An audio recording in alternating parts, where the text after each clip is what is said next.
매일 말씀 묵상 7월 20일에 인사를 드립니다. 여러분들은 여러분들 삶에서 가장 무서운 일이 어떤 것입니까? 우리들 삶에서 무서운 것을 우리들이 경험하게 되어지는데, 저는 이 가장 무서운 그것은 지옥과 같은 하나님의 심판, 하나님의 저주가, 그 저주 안에 있는, 저주를 경험하는 그 순간이 가장 무서운, 가장 공포스러운, 정말 무시무시한, 아주 생각만 하더라도 정말 뼈가 흔들리는 공포를 갖게 되어집니다. 소돔과 고모라에 그 멸망당하는 그런 사진이 있는데, 그 불 속에서 유황불을 받으며 뜨거운 가운데서 멸망당하는 그러한 사람들, 정말 얼마나 공포 가운데서 그 죽음을 맞이하였을까요?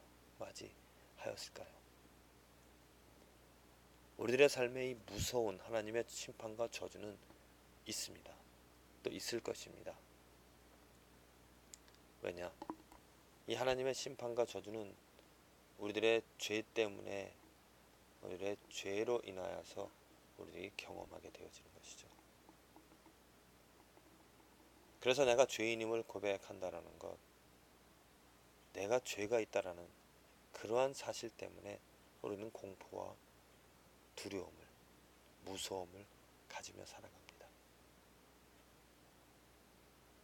여러분들 삶에서 어떠한 순간이 가장 무서운 순간이었습니까? 두려운 순간이었습니까? 여러분들이 경험한 것, 어떠한 무서움과 두려움, 그것이 이제 앞으로 당할 죄에 대한 하나님의 심판, 하나님의 저주로부터 갖게 되어지는 그 무서움과 공포와는 상대도 안 될, 곧 하나님으로부터 받을 그 죄에 대한 하나님의 심판과 저주는 정말 아주 무시무시한 그런 공포가 되어질 것입니다.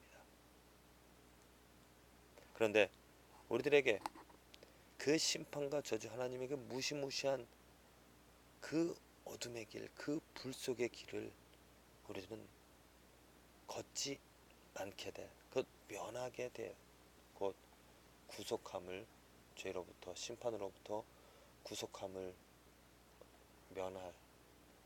면함을 받게 되어졌습니다. 무엇을 통하여서?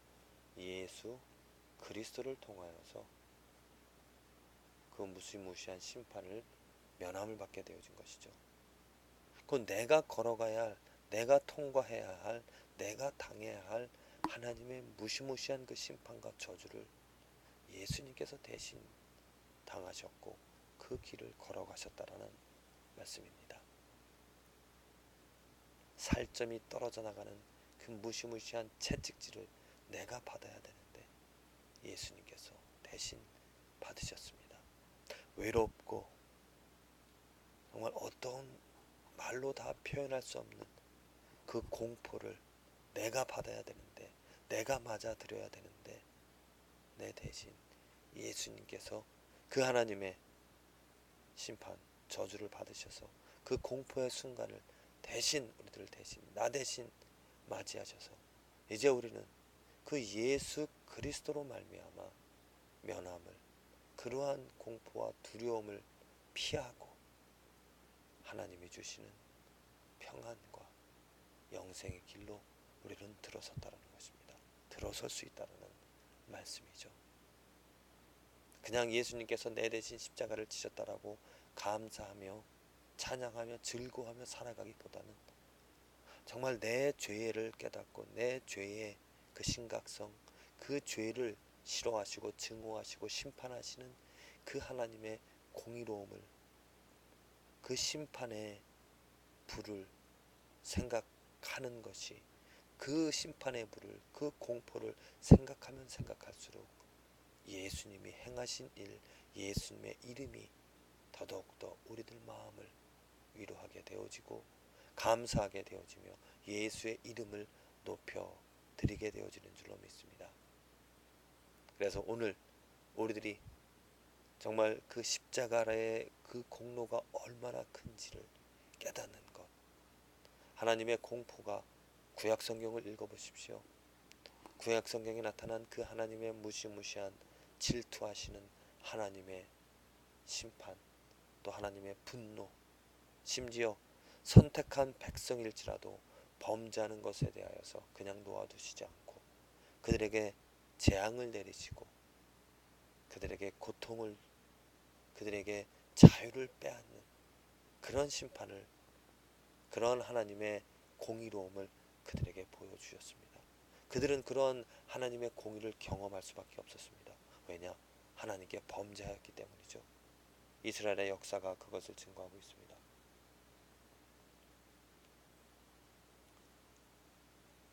내가 오늘 에레미야 16장 18절의 말씀인데요.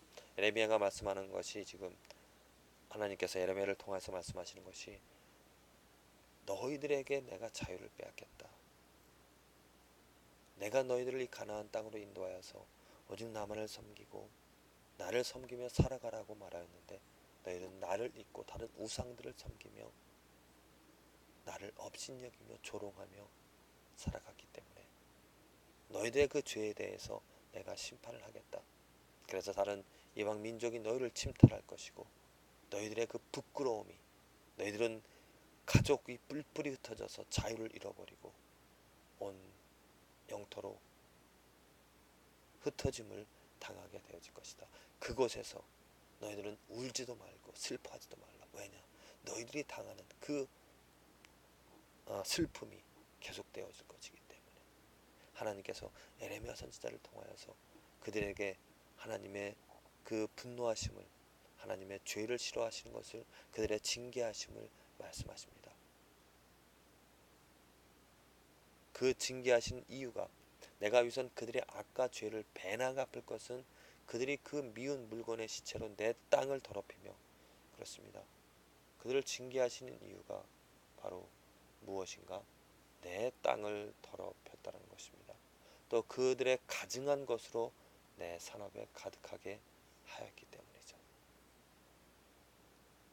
이 하나님을 모욕한 것, 하나님의 땅을 더럽힌 것, 하나님의 거룩한 땅을 더러운 것들로, 가증한 것들로 가득 채운 그 이스라엘 백성들은 하나님의 그 징계함을 받았던 것입니다. 하나님의 징계함을 받아서 정말 슬픔 가운데, 고통 가운데 애통하면서 뿔뿔이 가족과 떨어져서 자유 없는 노예 같은 그러한 신분으로 전락이 되어 또 약속이 되어진 그 땅을 잃어버리며 살아가게 되어진 그들의 참담함과 그들의 비참함과 그들의 고통은 정말 경험해 보지 않으면 알 수 없는 것이죠. 그러나 우리는 생각할 수가 있습니다. 느낄 수가 있을 것입니다.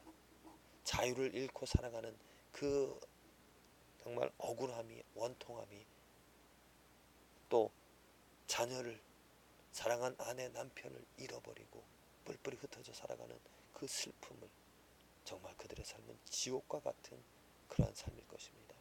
왜 그런 지옥과 같은 삶을 그들이 경험할 수밖에 없었는가? 하나님께 범죄함이었습니다. 하나님의 땅을 더러운 것으로 더럽히며 가증한 것으로 채웠기 때문이죠. 우리들의 삶도 하나님을 더럽히는, 하나님의 이름을 모욕하고 하나님의 이름을 조롱하는, 하나님의 이름을 멸시하며 살아가는 삶에는 이러한 고통과 저주와 파멸이 우리들에게 있어지게 되어진다는 것입니다. 반드시 우리들은 그 하나님의 저주를, 하나님의 징계를 받아야 된다는 것이죠. 그러나 하나님은 이스라엘 백성들에게 선택하신 그 백성들을 버리지 않으신 것처럼 그들에게 다시 약속을 주시면서, 또 다른 약속을 주시면서 내가 잠시 너희를 징계하지만 너희를 다시 회복하겠다라고, 다시 이 땅으로 불러들이겠다라고 약속을 주셨습니다. 그들은 그 약속으로 말미암아 그 어려움들을 이겨낼 수 있었던 것이죠. 만일 그 약속을 듣고도 그 약속을 의뢰하지 않고 신뢰하지 않았다라면 그 고통은 더 심할 것이고 좌절 가운데, 소망 없는 가운데 살아갈 수밖에 없었습니다. 하나님께서 범죄함으로 살아간 우리들에게도 하나님께서는 약속을 해주셨습니다. 예수 그리스도, 우리들이 아직 그 하나님의 저주, 하나님의 징계를 받지는 않았지만 죄가 있기 때문에 죄악으로 살아간 그 삶들 때문에 하나님의 저주와 하나님의 분노는 있을 것입니다. 그런데 그 저주와 분노로부터 면함을 받을 수 있는 오직 유일한 길을 하나님께서 우리에게 보여주셨습니다. 그것은 예수 그리스도인 것입니다. 예수 그리스도를 의지하고 예수 그리스도를 신뢰하는 자, 곧 내가 걸어가야 할 그 심판의 길을, 징계의 길을 예수님께서 대신 걸어가셔서 그 죽음을 맛보시고 그 고통을, 그 하나님의 저주와 분노를 온몸으로 감당하셨기 때문에 나를 그 예수 그리스도 안에 숨겨주시고 나를 예수 그리스도께서 품어주시고 보호하여 주셨기 때문에 내 앞에서 하나님의 모든 그 징계를 대신 받으셨기 때문에 그 예수 그리스도의 공로로 말미암아 우리들은 그 처절한 하나님의 저주와 분노로부터 면함을 받게 되어질 것입니다.